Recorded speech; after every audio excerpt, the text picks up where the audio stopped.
Welcome to Beyond Referrals, the podcast exploring how trust, growth, and client relationships in financial services are evolving in the digital and AI age.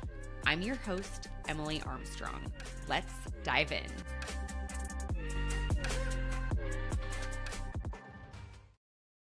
Hey there, everybody. Welcome back to Beyond Referrals. I am always glad you're here, but I am especially glad you're here for today's conversation. It's a really important concept. My new friend, Cory Carlson, is just an amazing human. He's an executive coach, entrepreneur, speaker, and author who has spent 20 years in corporate America, rising to the executive level, managing multi-million dollar divisions with lots of visibility, and left it all to help leaders do something that sounds simple, but is anything but win at both work and home. And this conversation is just real. It was so good, you guys. Cory is wise and smart and really an intentional person, helping leaders to do the thing that I think is the most important thing, to win at home first, then win at work also, but do it in that order. And so this conversation was incredible. We talked about, is it obvious if you're winning or losing at home? And the answer is nuanced. And we talked about the importance of having a recalibration practice to frequently interrupt really busy seasons so they don't become the default. We talked about how you need to get radically honest about your home life before things get worse. And you need to face those challenges head on, and it will get better. We talked about how to practically strengthen and recalibrate your marriage and your relationship with your spouse. And I will definitely be taking notes on that because he had so many good ideas. And we just really talked about putting as much energy into your marriage and home life as you do into work. So how do you show up for work? You set goals, you're on it, you're there on time. Well, how can you apply that same mindset to your home life? The importance of friends and community, getting honest about trade-offs. So if you're going to win at home, what needs to give? And we talked about the 5 capitals being spiritual, relational, physical, intellectual, and financial. So this was also the longest lightning round I've had on the show. It was fantastic, 12-minute lightning round, because we did go on some tangents. And you might hear my kids in the background yelling. So that's on brand for me.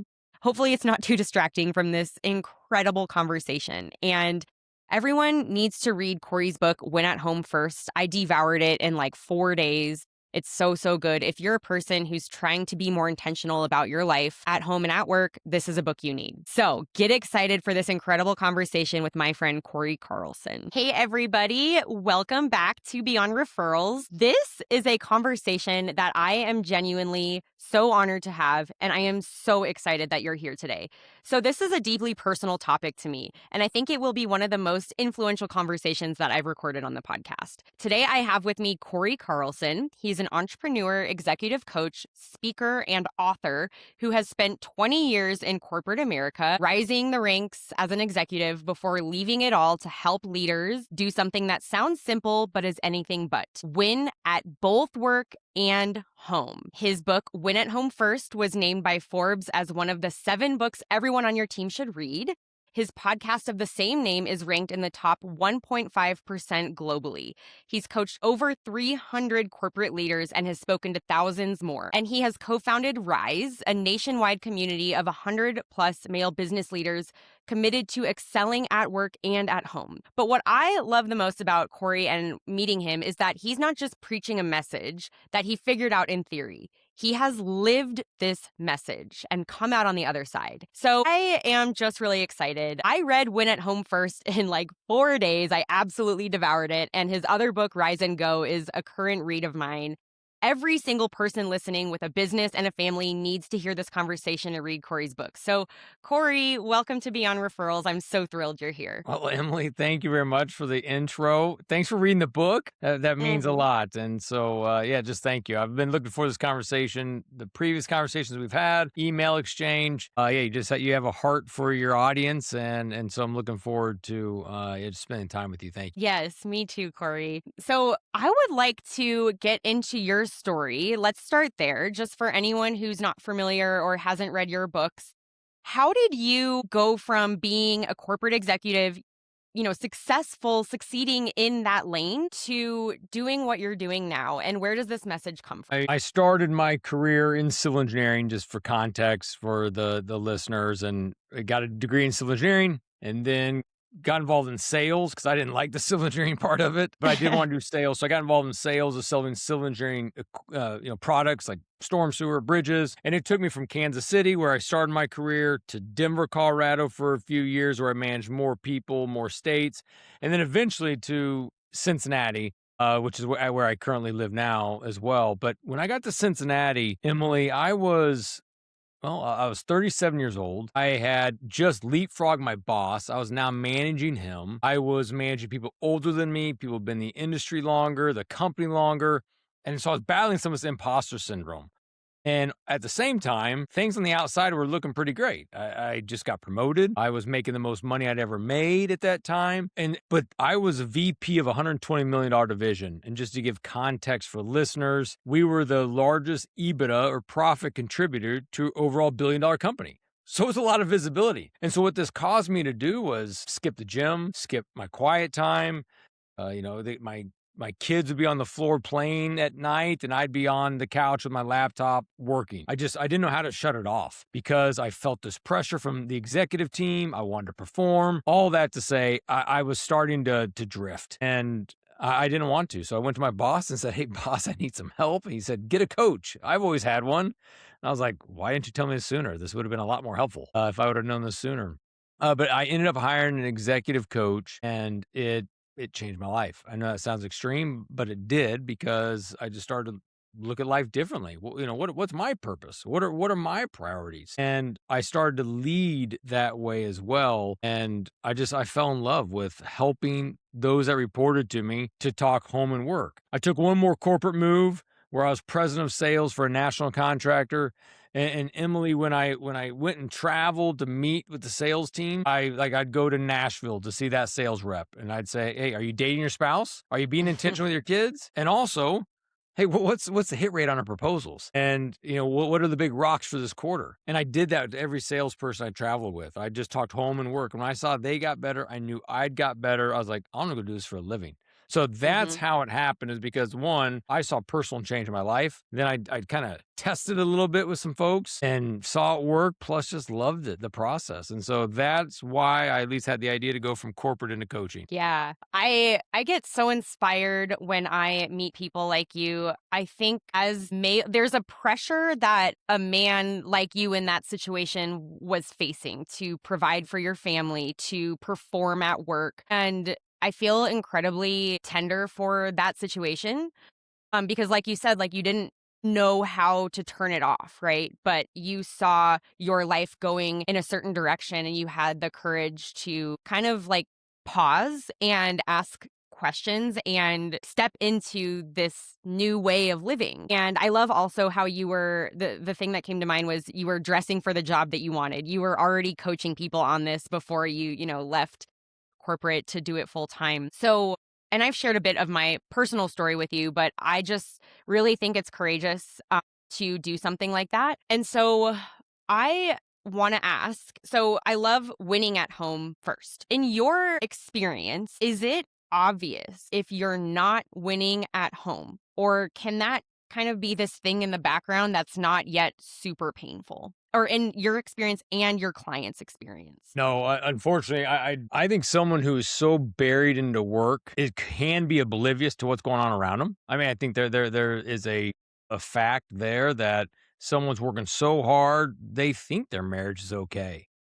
Mm-hmm. And maybe they're not fighting, but they're definitely not connecting. There's no intimacy there. I'm not even talking physical intimacy. I'm talking just mental intimacy. There's just no connection. And so I do think there are some leaders who are losing at home and they just don't know it because they're oblivious. I do think there's leaders that are losing at home and they think it's okay for the season. And I think that's a big miss. There are so many leaders that I've talked to. I'm guilty of it myself from different parts of my career, where it's like, once this quarter's over, then I'll invest in my family. Once I get this promotion, then I'll make more time for my family. And whatever that if-then statement is, it's a lie. Is part of whether it's a hustle culture, whether it is a lie from the enemy, but it is a lie that many leaders are facing, thinking that eventually it'll change. And there are seasons, Emily, where yes, we all have to sprint hard at work. The quarter is actually coming up.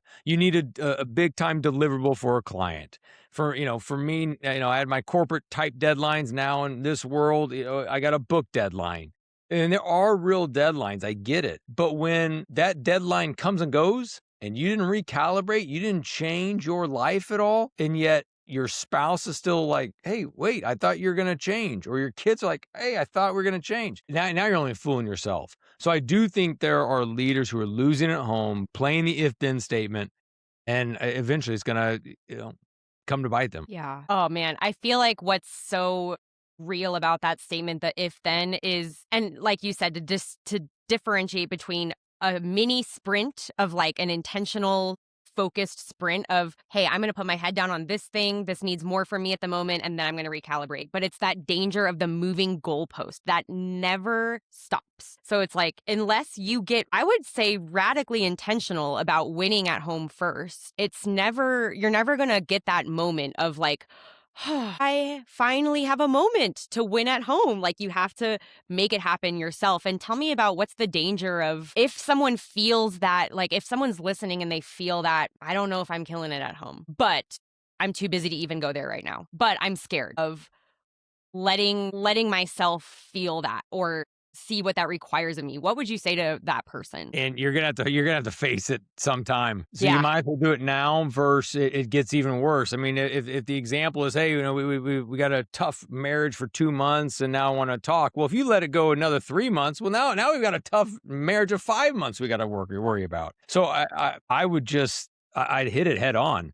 I mean, we've all kind of heard that idea, the difference between a cow and a buffalo, and the buffalo runs into the storm and the cow runs with the storm. As the buffalo knows, you go into the storm, it's shorter. And I do think there's truth in the home aspect of it is just run into the storm. I mean, have the hard conversation, get the awkwardness out of the way, and just get it on the table between you and your spouse or you and your kids. And then let's start working on it. Let's figure it out. Mm-hmm. Mm-hmm. It was actually my wealth manager who is a friend of yours and Ben Bashir, but he made a comment to me one time because man, back in the day I bought a bunch of properties in 2008 right before the recession. It went south. And unfortunately for my wife and I, we had to chase that for a long time, which led to foreclosures and almost bankruptcy, just bad news. And early on in that stage, and Ben was super kind and gracious how he worded it, but basically he said, "Hey, whether you talk to a wealth advisor or not, you still have this situation. It's not going away." Yeah. You still have it. So you either can try to figure it out yourself, or just keep punting, or get help and walk through it with somebody." If for someone listening, if they're overweight, well, whether you talk to a doctor and learn you're overweight or not, or how to get better, you're still overweight. And so I think there's this reality too. If your marriage is not going well, no matter how much you deny it, it's still not going well. And you need to invest the time, be intentional, and get it corrected. And the one thing I'd say to any listener, if your marriage is not going well, maybe your finances aren't going well, you're not hitting your numbers the way you want to, as a financial advisor, or maybe you've overextended yourself, maybe physically you're not where you're at, where you'd like to be, whatever it is, it can get better. It just takes intentional action. And I can unfortunately speak from about all those examples I just gave you, because my marriage almost fell apart. I shared the financial piece almost falling apart. But yet with intentional actions, thanks to a lot of forgiveness, thanks to a lot of hard work, wise counsel, we're able to get all those different examples back on track. So if you're a listener, don't be discouraged. It may have hard work ahead of you, but it is so. Yeah. Well, I think, and all of these stories in your book are just so incredible. And it's like, I always remember this when I'm going through a hard time or something that doesn't make sense. I think God brings us through things because it's not about us. It's about us eventually. It's about us going through trials so that our story can help other people. And so that's 100% what I see with you and what you've shared in your books. And I love the analogy of, hey, you got to face it, because whether you like it or not, this is the reality if you're feeling this. I am blessed. I feel blessed for this every day. I'm married to a marriage counselor. So I don't know if my wife thinks she's blessed to be married to a coach. So good for you. That's great. I'm more of the coach in our relationship. He's the licensed therapist, but I think there's a really unique vantage point that he has. He sits with couples in their darkest hour where they're disconnected. He's literally been in the room of someone telling her husband she wants a divorce. Like, it's heavy stuff. But yeah, for this is like a little bit of a tangent, but for me, I feel grateful because he keeps it on track. And I follow, but he is a good leader in that way. So I think talk to me about the practical aspect of that. And I know you talk about in the book date nights. I am a firm believer that if you have a regular date night with your spouse, that can solve like 80% of marital issues. But what are the practical things someone can do to just start recalibrating in the area of their marriage? Yeah. Before I answer that, I want to go back to something where I think maybe an advantage your husband has that he brings to the marriage that maybe I now have as a coach that I bring to my marriage is I realize that every couple's broken, that every individual's broken. Before coaching, when I was in corporate, and if Holly and I weren't doing well, I didn't have anyone to talk to about it. So I kind of thought, are we the only ones not doing well? Because, Yeah. everyone's kind of bragging when they're out traveling and they're out, your work meetings and, yeah, man, home's awesome. And we just did an amazing vacation and things are, so good. And I'm like, Right. wait, we just got in an argument. Like, we're not doing good. And so I do remember, I mean, that was part of the problem we had early on in our marriage is I kind of thought everyone was, hey, they married their soulmate and things are awesome. But yet here we were having some challenges. So fast forward to where I'm at now as a coach. And when I was mentioning that, hey, your husband has this advantage of what he does for his living. And what I now do is every single client I have, every single prospect I talk to is not perfect. And so that is what I've just found to be is I used to come from a place of feeling defeated when I didn't think, Holly and I are doing great to realize, hey, man, we're not alone. We're all struggling with Hmm. this. And so that would be just, encouragement to the listener of just, hey, you're not alone. Everyone's having these challenges. With your teenage daughter, we all have those challenges. With your Oh my spouse, we have those gosh. challenges. Yeah. With trying to lose weight. I mean, we all have those challenges. So that'd be the one thing I would just say that I think that's what's been helpful in our relationship is I just come with this different perspective now, where I just thought we're the only ones out there, not crushing it. And now I realize, oh no one's crushing it, and nor are we. Yeah. We're all So trying to crush it as best as we can. yeah, I yeah. So think moving on to like the practical applications. I mean, you mentioned one. This is the easiest one I think to start working on for anybody is date night. When mhm. I have a brand new client, we start working. I'll say, hey, when's the last time you went on a date with your spouse? I have some clients, Emily, and they'll be like, yeah, about 3 months ago, we had this Yeah. event, and it's like, man, that's not going to count. It's not And good. I do think this is date nights. If there's a point system, going on a date night with just you and your spouse is worth more points than a double date. It's worth more points than taking your kids out with you. It's more points than a group function. It's more points than It's the going to a most work calendar. points. It's the Yeah. most points. Yes. And people tell me a lot like, oh no, we had a date the other night. We went to a concert with a whole bunch of friends. That's not a date. Mm-mm. Nor is a Yeah. double date, because a double date, usually the guys talk, the ladies talk. And so anyways, go on dates, try to do 2 times a month. If that's too much, try to do 1 time a month, but try not to go beyond that. If you can't afford to go out or the kids are young or whatever the reason is, do dates in the house. We used to do this all the time. As I mentioned, we had some financial challenges, and so we couldn't necessarily afford to get the babysitter. And so we would put the kids over, on this side, kind of the house, and we'd go out and hang out on the sun porch and say, don't Mhm. come out unless something's on fire, and so we could hang out. So, date nights is a huge piece. That is a big one. I think a couple other pieces is a little bit of a mindset shift that people need. And that they take into their marriage. One is lower expectations. There are many times lower the expectations of your spouse. There are many times. I'm not saying lower your standards. Like, we still want to have a high, great spouse, but just lower your expectations. I mean, I think many of us, myself included, will have these expectations. And when we walk in the house, the spouse is going to run up and hug us and say, "Thanks so much for working. You are And have amazing." a hot meal ready. Yeah, hot meal ready and, yeah, and that just Yeah. doesn't happen. But we still will walk in many times thinking, "Today's the day. Today's the day that's gonna happen." And so just lower the expectation. I love this idea that, hey, we judge ourselves based off our intentions, but others on their actions. So if I Yeah, think about buying my wife flowers, that's worth more points than what she actually does. And it's like, wait, no, intentions aren't worth anything. right, So right. I do think lower your expectations. Just have a mindset of what that could look like. And the other piece is try to outserve your spouse. That's a lot of times that we keep score like, oh, I did this, well then they need to do that. It's their time to take out the trash this time. Yeah, try to outserve your spouse, and when you start doing that, they pick up their end of the bargain as well, and So true. so before you know, Mhm. I mean, I can't outperform my spouse. I mean, Holly's wild at how she's always thinking about things, but it causes me to wanna up my game. So Right. I think that's an element of, hey, how can you look to outserve your spouse? That will help. The other is work on yourself. I will have a lot of clients when I'll start working with them that they may make a comment that, their spouse this, their spouse that, or they're annoying or they're not supportive. And there are some bad spouses out there. Absolutely. But I think they're a small percentage. I think most of the time, if you start working on yourself, whether it's focus on gratitude, whether it's getting to the gym, whether it is making, your yes be yes. If you say you're going to be home by 6 o'clock, be home at 6 o'clock, not at 6:30, not at 7. When you start working on yourself and making sure that your words are true, making sure they're honest, they're going to pay attention and they're going to start making changes. So I could keep going. I have some other ideas or examples, but I think a big piece of it is just being intentional. Yep. Yeah. Our spouses know the energy and the effort that we put into our work.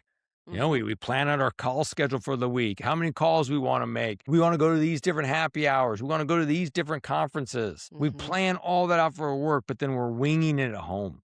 They know that. Yeah. And Mhm. so putting some plan into how you want to live out your home life is huge. Yeah. Something that was going through my mind when you were sharing earlier about how we're really not alone and no one's perfect. I think something that's really important to thriving as a whole person in addition to thriving at home is having friends, Mm. because without my friends who are also going through stuff at home with kids, with their spouses, in their businesses, like, that I can just text and be like, today sucks, and I feel like that is such an important aspect as well, because if you don't have that, then you might feel alone, and that puts more burden on your spouse and like your family life. So that was just one thing I was going to add of, like, I feel like what you preach and what you help clients with is becoming a whole well-rounded person. And part of that, I think, is having friends, because that just, like, friends that you can be real with and that get it. So, I think that's awesome. yeah. I'm glad you brought it up. And friends can fill a void that a spouse can't. Yeah. Like, so it's not like, "Oh, my marriage is awesome. I don't need friends." Yeah, you still need friends. You Mhm. because if you're a guy listening, you need guys to talk to. If you're a lady listening, you need ladies to talk to. And so I do think it's critical. And that's the other thing, so if dating stops because as people's career gets busier and busier, they don't have time to date their spouse. The other thing that drops off is friends. They don't have time for Yep. friends. And Mhm. so my encouragement is find a couple friends. You don't need a bazillion friends. Go You find need, just like, a couple 1 or friends. 2. Yeah, you need 1 or 2 good friends to have. And so I'd also encourage folks, join a community. Mhm. Like a community of other people and you get to learn from. And you mentioned in the intro, I run a community called Rise, where it's a group of men talking about how to win a home, how to win at work, how to grow in their faith, and getting sharper. So we've got over 100 leaders throughout the country that are in these calls. And so you show up, and if you're having a down day, you can hear what somebody else did, and it's encouraging. And it's like, hey, I'm not alone. I can, handle this. Or you get a new idea of what someone's doing to make their marriage better or their family better. And so Mhm. it's valuable to have friends. It's valuable to have community because all that will make you show up better to your family and also your work team. Yeah. So one of the questions I wanted to get into is, and this is so good. I'm getting, like, all excited about this because I really really agree with everything you're saying. So, let's talk about this concept of trade-offs. So, this is something I've been thinking about in my personal life a lot lately, because I play a lot of roles and I wear a lot of hats. So, I am an entrepreneur, I have clients, I am a mom of little kids, and I'm a spouse, and I also run my household. Like, I'm the one doing laundry, I'm the one cooking meals, and sometimes Like, I feel like my life is just learning how to make sacrifices and trade-offs so that I can basically juggle all of these plates with grace. So I am kind of like a person who, if my house is in complete disorder, like, yeah, my house is most of the time in disorder because I have little kids. But if I put it back together every single day and every single night. And I feel like that takes time and energy. So, but I'm like, that's worth it to me. Work does not get all of me because I have been in seasons of my life, like I've shared with you, where work got all of me. And these other areas of my life, like, really suffered, like friendships. There was a season where I just didn't really have friends and I would skip out on family dinners because it was like close night in my network marketing thing that I was doing. And so now I kind of have gotten to this place where I really see my life as trade-offs. So like I only work a certain amount of hours a week because my family needs this from me. So giving that context and bringing this back to you with a question. Are there trade-offs and like real things you need to give up at work to prioritize home and more becoming a more well-rounded person? Like, does work suffer? Do you have to cut back there? I think there absolutely are trade-offs. And just hearing your list of everything you do, I think it's pretty awesome, Emily. I'm very Thank you. blessed and grateful that my wife runs the house, that I don't have to necessarily have that additional stress. So I am an entrepreneur. I am, building a coaching business. So to hear the extra things you put on there, I'm like, oh man, you're pretty awesome. You're pretty awesome. Yeah. I got a Thank pretty you. cush. If I had a wife at home, Cory, my goodness, the things I would do. I would conquer the world. Awesome. Hey, you're conquering what matters, though. I mean, Yeah. that's. I mean, at the end of the day, it is. Man, it's about raising our family and in touching the people that we get close to, um, and having an impact on those that are in our orbit. I mean, that's what that's what matters. So on trade offs, absolutely, there's trade offs. Yep. I mean, and I think everyone would agree that there are trade-offs. I think where the disagreement begins for people is what's worth the trade-off, what weighs more. And many people listening to this will, if they don't identify what are their priorities, will always fall victim that work wins, home loses. That's just how it goes because there's KPIs. Can you at say that work. again? Like, just repeat what you said. That was so important. Well, I don't know if I can. I don't even know what I said. No, You said, like, if I you just don't think identify your priorities, then work will win, yep. home will lose. Yeah, Always. by Yep. And so default. if you don't identify your priorities, there's more noise, more things drawing you to work events, work activities. It will always win. Home will always lose. Because at home, there's only one spouse raising their hand to say, hey, what about us over here? There's only 1, 2, 3, 4 kids I may have saying, hey, over here, over here. But at work, you've got your boss, you got your boss's boss, you got the boss, you got your peers, you got competition, you got the scoreboard. That's, maybe at the end of the hallway, you get the daily email of who has the highest close in projects won or assets under management or whatever it is. You have all of these different inputs coming at you at work and not very many at home. And so it's always going to be a pull. And so that's when I mentioned to you, when I got a coach and I realized, hey, what's my purpose? Like, what are my priorities? And then I started to realize, hey, having that perfect P&L, having the empty email inbox, maybe not be as important as I thought it was. And so it allowed me to zoom out. So I do think before you start to talk about trade-offs, I mean, that for that listener listening, before they start to say, okay, there's trade-offs, you need to rank, like, what's most important to you? And so that would be a first step. And so I talk about in the book, Win Home First, but it is the 5 capitals is a framework that I use, which is spiritual capital. For some of you that may be faith, but for others, it may just be, greater than yourself. It's help others. It's pursue a relationship with God. It's prayer. It's meditation. But it's just that white space that we need as leaders to create. And so spiritual capital gives us purpose. It gives us identity. The second one's relational capital. It's who you do in life with your spouse, your kids, your friends. Third is physical capital. This is about the time and energy. It's the currency is time and energy. And so we get that through sleep, working out, what we eat, what we drink. Then next is intellectual. And that's about knowledge. And as you notice, that's fourth. Spiritual capital, that's wisdom. But These are in sequential order of that's right. importance. Yeah. And then the fourth one is intellectual. And the reason it's fourth is, now you don't need to be the smartest person in the room. There's ChatGPT, there's Claude, there's everything. And it's only getting wilder. And then the fifth one's financial capital. And what I love about the 5 capitals and even sharing it with, financial advisors, wealth managers is they get it because they have helped family after family after family who put money at top. But yet when they're talking to the family around the table, their clients, it's dysfunction junction. Oh, so true. I mean, I think about what if that pyramid was reversed? So let's say it was financial capital at the top and then intellectual. So, like being the smartest person in the room. And then, oh, wait, no, I'm going to get it right. Then physical. So, like, okay, I'm not really a priority. My body, my engine is like, can wait. And then it's relational and spiritual. If those are at the bottom, like, life looks bad. Like, Yeah. life is unfulfilling. And I know people, some people very well who have it flipped.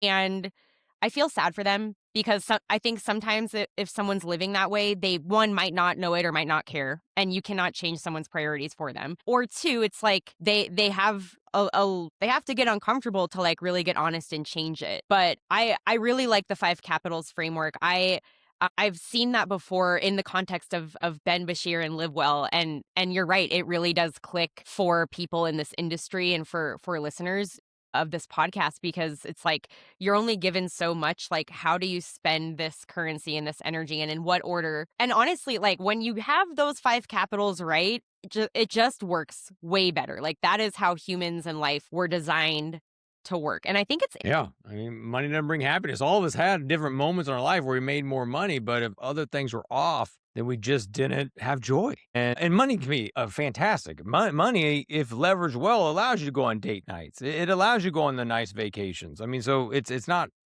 bad. It's for sure has its place, but it just can't be our top driver. And so with the 5 capitals, and we talk about trade-offs. So as I think you just need to kind of just 5 capitals. Do you agree with that order? Is it a different order? Do you have some other things you want to put right. in place? But once you identify it, then you can have a filter of how you make decisions, what you want to attend. And Mhm. so when I started to live into the 5 capitals, I started to realize I can't go to every work happy hour I'm invited to because I need to go to sports games for my kids because showing up for my kids is important. I need to not go to, the work guy happy hours because I want to have a date with my spouse. And so when you start to decide what's most important, then you'll make better decisions.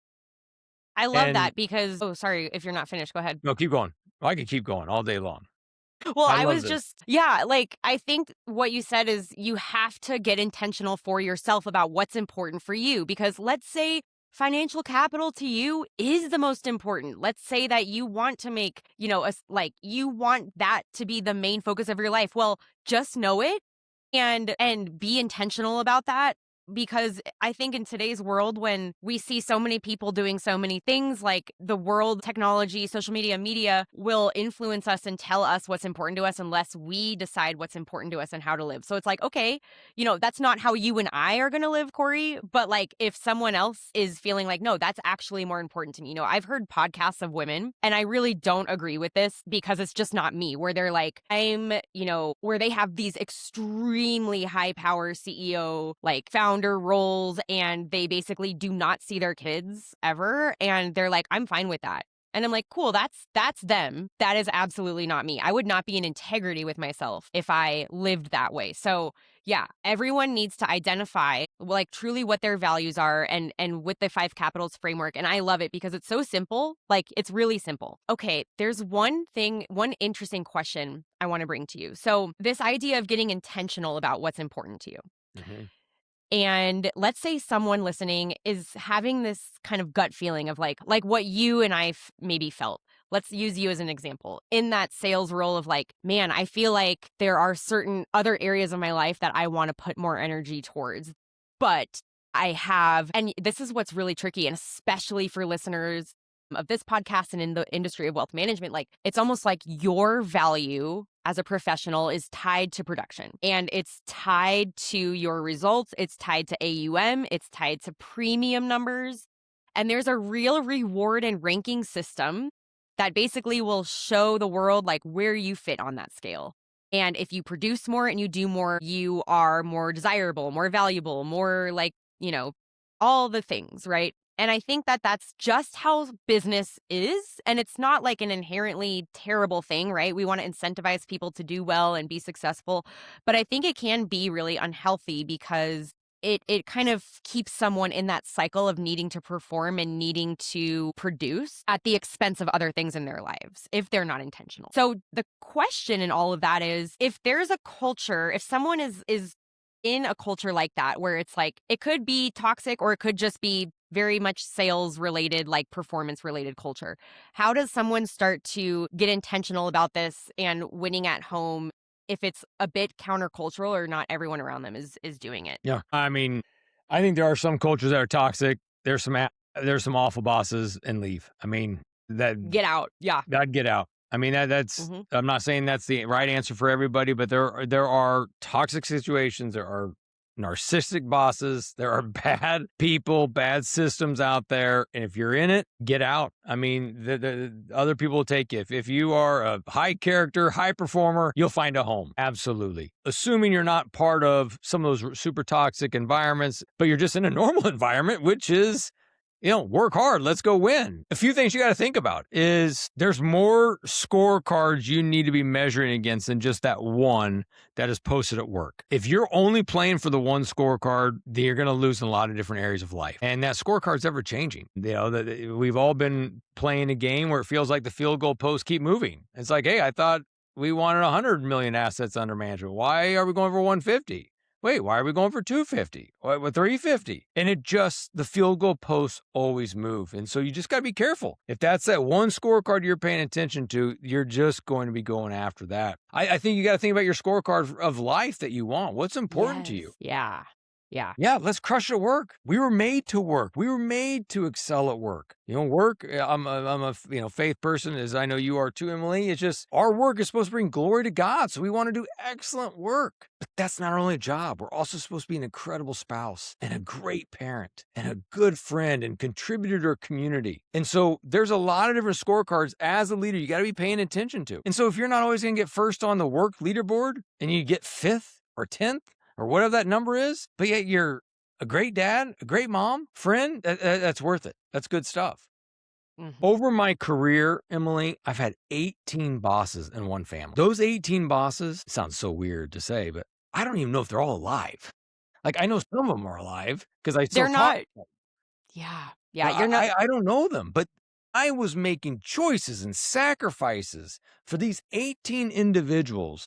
I don't even know where they're at right now. And no one will remember that you worked late, that you worked the weekends, except for your spouse and kids. Because when you move on from Preach. that Yeah. job, from that leader, from that culture, dude, you're getting replaced. I hate to say it, but you're In a getting replaced. second. In a second. Yeah. Yeah.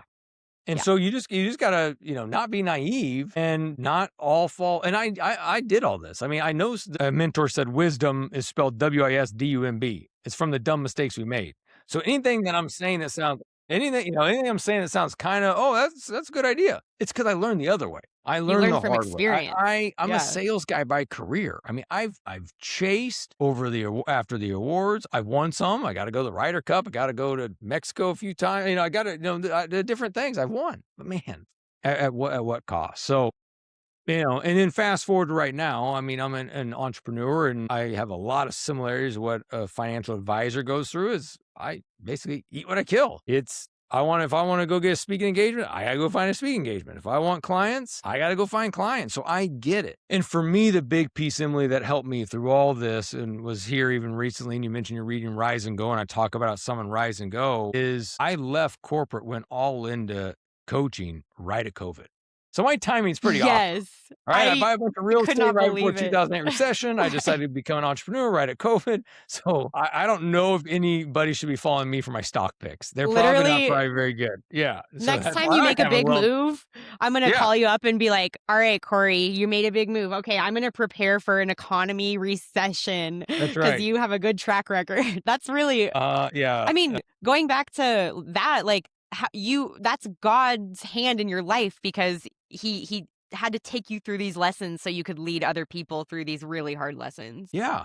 And I think that's all of for all of us, that phrase is, you're best positioned today to help who you were yesterday. Like, we need to be stewarding our story and sharing it with others who are a step behind us to help move them along. And you're ahead of somebody in everything. Your marriage is better than someone else's. Your parenting is better than someone else's. Your wealth management practice is better than someone else's. And so part of our job is to steward our story with vulnerability and just with humility, share and help bring others along. And so that's my hope with all this is just, hey, how can I bring others along to say, hey, I'm not perfect at all, but if you do a few of these things, I promise you areas of your life will get better.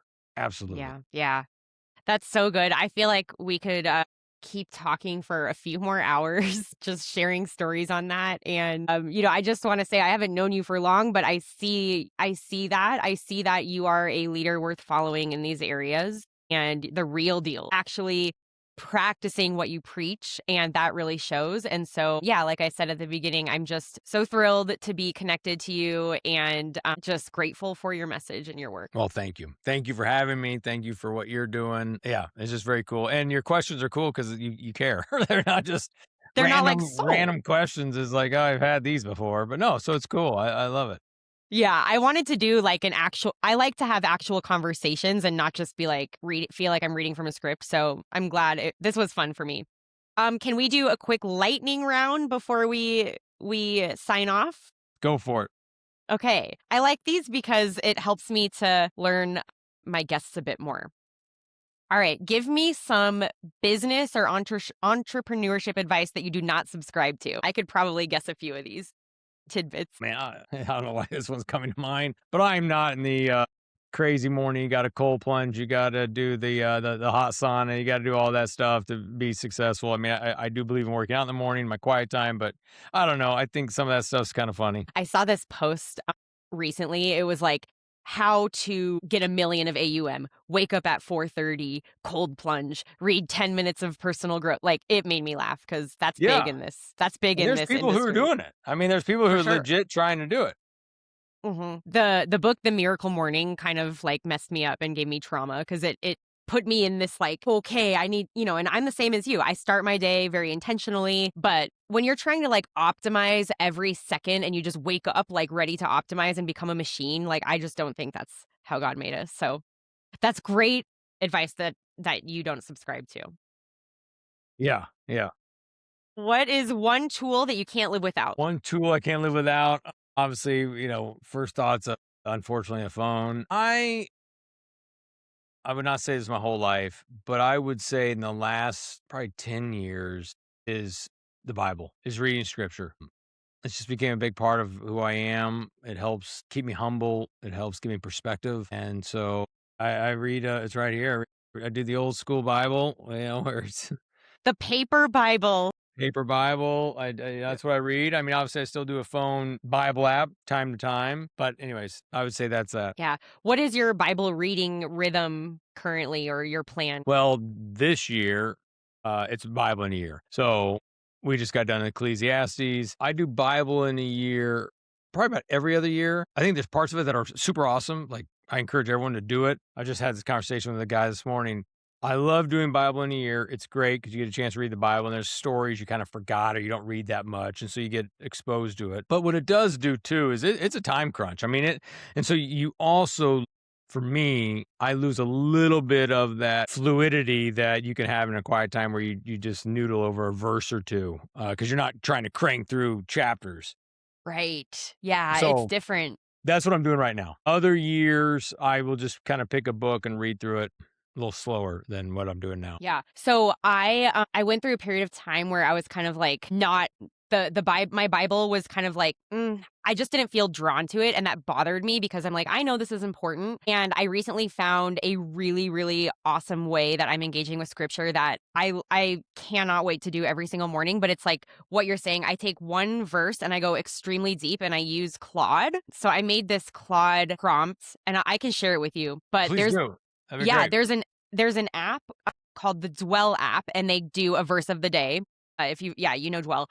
So it's just like a quick little verse. I put that into my Claude prompt, and it gives me like the Greek and Hebrew words. It gives me so much contextual picture. Like, it has been the most fun and deep scripture reading that I've ever done because it's like short but extremely deep, and it's formed me more than trying, because I'm more, I try to read more because I think that's better, but it's like I have found this approach that's less, but you go really deep. And so, yeah, I'll send you my Claude prompt. It's really good. That's awesome. Yeah, please do. I got to comment on that because it's a tension I'm having. So I was doing a Bible study with my daughter. I have 3 kids. So one of my daughters, we were doing a Bible study, and we were reading. And I went to my phone, and she called me out. And she goes, "What are you doing?" And I said, I'm going to I'm going to chat. I want to see something." And she goes, "You want to know something, Dad?" I was like, "What?" She goes, "I've noticed something lately." I was like, "What?" She goes, "Anytime you have a question about the Bible, you go straight to chat." And I said, "Yeah." She goes, "I don't think you should. I think you should sit in it for a little Oh, bit." you have a wise daughter. And I just was like, "Man, well, I think you're grounded. That's what I think." Yeah, I'm taking your phone, you're grounded. Yeah. Yeah. So I say all that Wow. to say is what I have been doing now, because there are some times I'll do a study even outside of reading the Bible in a year. Or, I'm working on a 3rd book, and so I'm diving into some different scriptures. But I'm trying to figure out, hey, how do I go to almighty intelligence before I go to artificial intelligence? And so Yeah. I'm trying to read the scripture a little bit, like sit in it. Like, God, you got anything for me now? Because I not just put them on a timeline and say, listen, you got 30 seconds. If not, I'm going to Claude. Timer starts now. Yeah, it starts now. All right, you lost your chance. Here we go. No, Oh my it's not gosh. that, but I am at least trying to slow down some and get it. So, anyways, I just Yeah. share that with you if there's a little bit that jumps out to you before that. Now, man, what AI and just that it is so fun to just Really kind of see what cool. it could do. Because I mean, to be honest, if I'm by myself without most like even ChatGPT and Claude, before that, we were reading commentary. Right. Before that, we were reading people's opinions online about a particular verse. I mean, so it's not like this is a new thing. We're going to outside voices to unpack it. So, anyways, I just thought that was interesting. So I've totally butchered this lightning round. Well, I've this is failed. the longest and greatest lightning round I've had. Yeah, it's such a delicate balance between like having AI at your fingertips and still being without, and like not knowing answers. And I've tried to be really, really intentional about that, just because Mhm. I'm like, I don't want to I don't want this to form me to the point where I don't pray anymore, or I'm not uncomfortable anymore. But I've found that this particular Claude tool for my Bible reading has enhanced my relationship with the word and with God. But that, your daughter is very impressive. You should be proud of her. Okay, 2 last questions. What are you the most excited about right now? Work-wise, I'm most excited about I'm working on a 3rd book. Can you say more or anything about the 3rd book? Yeah, I'll say more. The working title is God Has a Night Shift. Love. And it's how to help leaders to go from striving to stewarding. Love. You'll get exposed a little bit of this idea as you read Rise and Go, but I wrote the book Rise and Go. The most popular chapter, the most popular concept in the book that feels like people come back, or I shared in a client or in a coaching call. This idea God has a night shift. In Psalm 127, 1 and 2, it says, unless the Lord builds a house, he who gets up early labors in vain. And it's this idea that if we're building something and God's not involved and we're doing it all for our glory, it's in vanity. And so with that, this is in 2020 when COVID hit and I went all into coaching. I was so stressed and bummed of what's happening. I'm losing revenue. And I thought this was what God, what you and I had in plan and what we're doing, Yeah. what's happening. Yep. Anyways, he exposed me to that verse, and in quiet time, I heard the phrase, I have the night shift. And I know God has all the shifts. I know he has the day shift, the night shift. I get it. But for me, and God speaks to all of us in a language we understand, for me, he was saying, hey, I've got the night shift. You work hard on the day shift, and I'll take care of the rest. And so for me, how that changed my mindset on work. As I mentioned, I'm an entrepreneur, very much like all the financial advisors listening, is if I control the input, God will control the impact. So if I work hard from 8 to 5, and I understand some days go longer and I do work some weekends or I travel some, but as a whole, if I work hard from 8 to 5 and I'm getting my LinkedIn post done and I'm making my coaching calls, I'm doing my LinkedIn DMs and whatever else those inputs are, that when I'm done with the day, I can then put the phone away, be present at dinner with no phone, go to the gym if I want in the morning, do whatever it is, not work, because I'm trusting God has the night shift. Yeah. And so the book is to help leaders go through this whole process that I believe we all go through, where it's 4 different stages, starts with striving, ends with stewardship. And so that's what we're working on. So I'm very excited about that book, that effort, because I think we all believe in this hustle culture where we're told to believe in it. And it kind of messes with all of us, myself It included. does. Well, and it's kind of never ending. It's like even when you cross the line of living how you're living and reorienting, reprioritizing your values, you're still faced with that voice of hustle culture. So it's kind of like this ongoing, tide that you have to navigate. I can't wait for the book. When is it going to come out? Next year. I hope I'm done, ready to go by the end of this year. I mean, there's a lot of work to be done in the book, and there's other people you got to get involved. You got to get proofreaders and copy editors and development editors. It's all part of the process. But it just all that takes time with handoffs. But man, Cool. I hope to have a draft to start moving around here. Labor Day may be aggressive. Maybe October 1st. A draft Can't that's wait. moving around and getting people involved. Yeah. Amazing. And okay, final question. Who is someone else that I should have on this show? Gosh, I have no idea. Let's see. I do have ideas. Let me let me get back to you. That's perfect. Yeah, that's perfect. Well, Cory, this was amazing. Honestly, one of my favorite conversations.